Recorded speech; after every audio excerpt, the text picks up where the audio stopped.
حدیث پاک میں آتا ہے, حدیث قدسی ہے, اللہ پر کیسا بھروسہ رکھنا ہے؟ انا عند ظن عبدی بی, میں اپنے بندے کے گمان کے نزدیک ہوتا ہوں جو مجھ سے رکھے. مفتی احمد یار خان نعیمی اس حدیث پاک کے تحت فرماتے ہیں یہاں عبد سے مراد بندہ مومن ہے, یعنی بندہ میرے بارے میں جیسا یقین رکھے گا میں ویسا ہی اس کے ساتھ معاملہ کروں گا.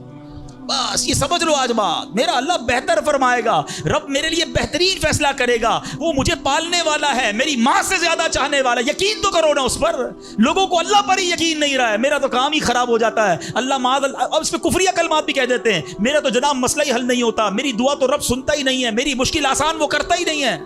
تم کھڑے نہیں ہو سکو گے. تم اللہ پر, اللہ سے بدگمان نہ رہنا. اللہ کرے کہ انسان یہ سمجھ جائے کہ مجھے رب پر اچھا گمان رکھنا ہے. شاعر کہتے ہیں نا, جو سوچتا ہوں وہی بات ہونے لگتی ہے. پوچھو پازیٹیو لوگوں سے, ان کے ساتھ پازیٹیو جب سوچتے ہیں پازیٹیو ہونے لگتا ہے. جو سوچتا ہوں وہی بات ہونے لگتی ہے, جڑا ہوا ہے زمانہ میرے گمان کے ساتھ. اچھا سوچو گے تمہیں اچھا ملے گا. اب غور فرمائیے, جب یہ ذہنی بندہ بنا لے یار سچ سے کاروبار نہیں چلتا, تو پھر آپ کو برکت کاروبار میں کیسے ملے گی؟ پہلے ہی آپ نے یقین کر لیا.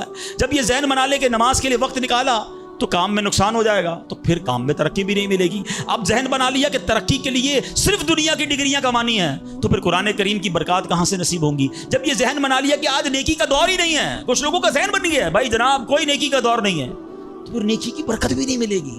ذہن پازیٹیو رکھیں, ذہن اچھا رکھیں, انشاءاللہ آپ دیکھیں آپ کے ساتھ اچھا ہونا شروع ہو جائے گا. میرے پاس وقت کم ہے, ورنہ اس پر تو پوری ریسرچ موجود ہے. آپ پازیٹیو سوچتے ہیں تو پازیٹیو انرجیز آپ کی طرف متوجہ ہو جاتی ہیں. اب تو سائنس بھی کہتی ہے نیگیٹو سوچتے ہیں تو نیگیٹو انرجیز آپ کی طرف متوجہ ہوتی ہیں. آپ ڈی مورلائز ہونا شروع ہو جاتے ہیں, آپ کے حوصلے ٹوٹنا شروع ہو جاتے ہیں. اور جس کو ول پاور کہا جاتا ہے, جس کو اچھا سوچنا کہا جاتا ہے, اگر بندہ یہ کرنا شروع کر دے پھر دیکھیں اس کے کام کیسے بن جاتے ہیں. تو اللہ کرے کہ اب یہ بات سمجھ آ جائے کہ ہمیں اپنے رب سے انشاءاللہ یقین حاصل کرنا ہے. حضرت خالد بن معدان رحمۃ اللہ تعالی علیہ فرماتے ہیں تعلموا الیقین کما تعلموا القرآن, یعنی یقین کو بھی ایسے ہی سیکھا کرو جیسے قرآن سیکھتے ہو. میں نے بھی اسے سیکھ کر حاصل کیا ہے. سبحان اللہ. اب یقین سیکھنے کے لیے, یقین حاصل کرنے کے لیے علماء نے بڑے طریقے لکھے. پہلے تو بندہ دعا کرے کہ اے اللہ مجھے اپنا یقین عطا فرما. بڑی پیاری دعا حضرت ابوبکر صدیق کیا کرتے تھے, اللہم حب لی ایمانا و یقینا و معافاتا و نیہ, اے اللہ مجھے پکا ایمان, پختہ یقین, عافیت اور سچی نیت عطا فرما. اللہ پاک سے دعا کرتے رہیں اور ایسے لوگوں کے ساتھ رہیں. آخری بات کر لیتا ہوں جناب, پرابلم پتہ ہے کیا ہے؟ ڈی مورلائز بندہ پتہ کہاں ہوتا ہے؟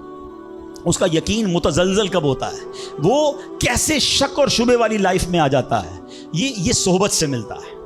آپ جب اللہ پر پکا یقین کرنے والے لوگوں میں بیٹھتے ہیں نا, آپ کا یقین بھی بڑھنا شروع ہو جاتا ہے. یار اس کو اللہ پر کتنا بھروسہ ہے, بیمار ہے پھر بھی کہتا ہے میرا رب کریم ہے, پریشان ہے پھر بھی کہتا ہے اللہ کی رضا پر راضی ہوں, میرا رب سب ٹھیک کر دے گا. جب ایسے لوگوں کے ساتھ آپ بیٹھتے ہیں نا, آپ کا یقین توکل بھی مضبوط ہونا شروع ہو جاتا ہے, بندہ اسٹرانگ ہونا شروع ہو جاتا ہے. اور جب بندہ بیٹھتا اٹھتا ہی ایسے لوگوں میں ہے جو ہر وقت مایوسی کی باتیں کرتے ہیں, ہر وقت جناب آنے والے خطرات اور پریشانیوں کا ذکر کرتے رہتے ہیں, ارے بھائی کچھ نہیں ہونا, سب برباد ہو گیا ہے, سب ختم ہو گیا, ان کے پاس جب بیٹھو ایسا لگتا ہے سب کچھ تباہ ہونے والا ہے.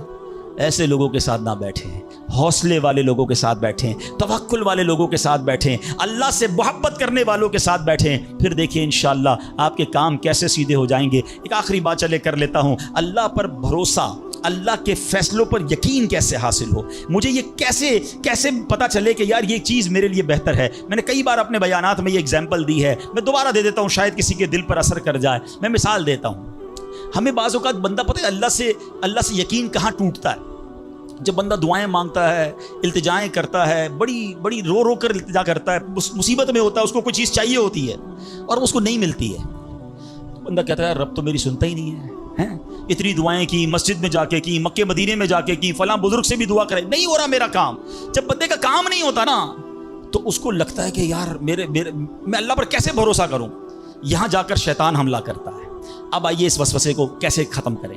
آپ میں سے کئی ایسے مجھے نظر آ رہے ہیں جو والد ہوں گے یا بڑے بھائی ہوں گے. آپ کا کوئی چھوٹا بیٹا یا چھوٹا بھائی ہو اور بیمار ہو جائے, اس کو بخار ہو جائے, گلا خراب ہو جائے اور وہ رونے لگے کہ ابو میں نے آئس کریم کھانی ہے, میں نے ٹھنڈا شربت پینا ہے. اچھا بتائیے, آپ اسے ٹھنڈا شربت پلائیں گے؟ وہ رو رہا ہے آپ کے سامنے, آئس کریم کھلائیں گے اسے؟ جواب دیجئے نہیں. وہ رونے دیں گے آپ اس کو. آپ کا ایک دوست برابر میں بیٹھا ہو, اور کوئی کہے یار کیسے ظالم ابو ہیں, بچہ رو رہا ہے دے دینا اسے آئس کریم, تو آپ ایک جواب دیتے ہیں میں والد ہوں, مجھے پتا ہے اس کو کب کیا دینا ہے. ایسا ہی ہے نا. اب ذرا دل پر ہاتھ رکھ کے میرا جملہ سننا, تم والد ہو, تمہیں پتا ہے بیٹے کو کب کیا دینا ہے, میرے مالک کو نہیں پتا مجھے کب کیا دینا ہے.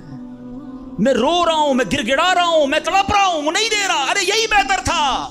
ہو سکتا ہے کہ میں جو مانگ رہا ہوں مجھے مل جاتا تو وہ میرے لیے اور برا ہوتا. علماء کہتے ہیں کسی کا امیر ہونا اس کے لیے اچھا ہے, کیونکہ وہ غریب ہوگا تو وہ ایمان سے متزلزل ہو جائے گا. کسی کا غریب ہونا اس کے لیے اچھا ہے, کیونکہ اگر اسے مال دے دیا جائے گا تو اس کا ایمان چلا جائے گا, وہ غلط کاموں میں پڑ جائے گا. کسی کو اولاد دینا اس کے لیے اچھا ہے, اور کسی کو بے اولاد رکھنا اس کے لیے اچھا ہے. ہو سکتا ہے بیٹا ایسا ہونے والا ہو جو بڑا ہو کے باپ کو ہی مار کے گھر سے نکال دے. کیا ہم نے نہیں دیکھے ایسے واقعات؟ ایسی اولاد نہیں دیکھی جو ماں باپ کو قتل کر دیتی ہے. لوگ کہتے ہیں اس سے بہتر تو بچہ ہی نہ ہوتا. ارے رب بہتر جانتا ہے مجھے کیوں بیٹا نہیں مل رہا, مجھے کیوں بیٹی نہیں مل رہی, مجھے کیوں اولاد نہیں ہو رہی, مجھے کیوں مال نہیں مل رہا, میں اب تک گھر کیوں نہیں لے سکا. ہو سکتا ہے میرے رب نے اس کے بدلے میرے لیے بہت ساری نعمتیں رکھی ہوں. کاش یہ بات سمجھ آ جائے. مجھے ایک بات بتاؤ نا, میری ماں, آپ کی ماں, دنیا میں سب سے زیادہ ہم سے پیار کون کرتا ہے؟ ہماری ماں کرتی ہے. کبھی ماں ہمارے لیے غلط فیصلہ کر سکتی ہے؟ نہیں کر سکتی. ارے جو ماں میرا اچھا سوچتی ہے, اس ماں کے دل میں جس نے ممتا ڈالی ہے, جو کروڑوں ماؤں سے زیادہ مجھے چاہنے والا ہے, وہ میرے بارے میں کیوں نہ اچھا فیصلہ فرمائے گا. کاش یہ یقین آ جائے کہ جو رب نے کیا ہے وہی بہتر کیا ہے. سبحان اللہ. زندگی کا ایک اصول بنا لو, میرا کام جب آپ کا کام ہو جائے نا تب بھی کہو اللہ کا شکر ہے, اور جب کام نہ ہو کہو جب بھی اللہ کا شکر ہے. میرے لیے یہی بہتر ہوگا. آپ مزے میں آ جاؤ گے, اللہ سے دوستی کر لو. اے میرے رب جو تو نے فیصلہ کیا میں اس پر راضی ہوں. آپ کسی ٹینشن میں نہیں رہو گے. ہمارا پرابلم پتہ ہے کیا ہے؟ ڈیفنس کے لوگوں جانتے ہیں, کبھی گزرتے ہوں گے نا ڈیفنس کی گلیوں سے, یار یہ پلاٹ بہت اچھا مل رہا تھا, 4 سال پہلے یہ ریٹ تھا, میں لے لیتا, آج تو کتنی پرائس ہو گئی. یار وہ گاڑی 1 مہینہ پہلے لینے والا تھا, نہیں لی, گورنمنٹ نے پرائس بڑھا دی. یار یہ فیکٹری میں پہلے خرید لیتا. اسی ٹینشن میں رہتے ہیں, یہ کر لیتا, وہ کر لیتا. ارے نہیں کیا, نہیں ہوا, وہی میرے لیے بہتر تھا. جو رب نے دیا وہی میرے لیے بہتر ہے. خدا کی قسم جس دن اللہ پر بھروسہ سیکھ لیا, رب سے دوستی کر لی, رب کے فیصلوں پر اطمینان تمہیں حاصل ہو گیا, زندگی کے بہت سارے غم ختم ہو جائیں گے. جو بھی ہوگا وہ رب کی طرف سے ہے. ارے جب حضرت ابراہیم آگ میں ڈالے جا رہے ہیں, جبریل امین آ کے پوچھتے بتاؤ اے ابراہیم تمہاری کوئی مدد کر سکتا ہوں, کوئی حاجت ہے؟ فرماتے مجھے کوئی حاجت نہیں. کہا اللہ سے تو کہہ دو کہ رب دیکھ رہا ہے, اس کا دیکھنا میرے مانگنے سے بہتر ہے. ہائے ہائے اللہ حضرت ابراہیم کے اس یقین کا کوئی ذرہ عطا فرما دے, اس توکل کا کوئی حصہ عطا فرما دے. باتیں تو ہم بڑی بڑی کرتے ہیں, مگر جب سر پہ پڑتی ہے, جب کوئی مشکل آتی ہے, پھر ہمارا یقین ہل جاتا ہے. اللہ مجھے بھی اور آپ کو بھی اپنی سچی محبت عطا فرمائے, سچا یقین عطا فرمائے, سچا بھروسہ عطا فرمائے. اور یقین کریں جس دن رب پر بھروسہ مل گیا, آپ کی مشکل, آپ کی غم کی آگ باغ بننا شروع ہو جائے گی, آپ کی مشکلیں آسان ہونا شروع ہو جائیں گی.